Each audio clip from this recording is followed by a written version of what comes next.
হে everyone, আজকে চলে এসেছি আর একটা নতুন রান্নার রেসিপি নিয়ে অনেক দিন বাদে।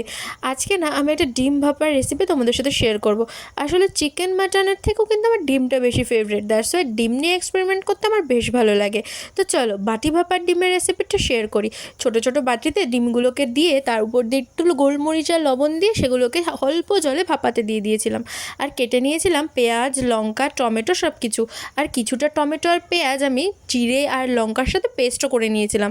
আর তারপরে একটা কড়াইতে গরম তেল দিয়ে তার মধ্যে দিয়ে দিয়েছিলাম জিরে, কাঁচা লঙ্কা, পেঁয়াজ, টমেটো কুচি, হলুদ, লবণ সব কিছু দিয়ে একটুখানি ভাজা ভাজা হয়ে গেলে তারপরে দিয়ে দিয়েছিলাম ওই পেস্টটা অ্যান্ড দেন একটু জল দিয়ে ভালো করে কষিয়ে নিয়েছিলাম।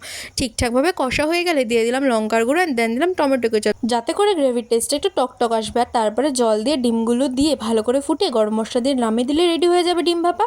রেসিপিটা কেমন লাগলো কমেন্ট করে জানাতে ভুলো না। আর আমি এটা খেয়েছিলাম গরম গরম ভাত দিয়ে।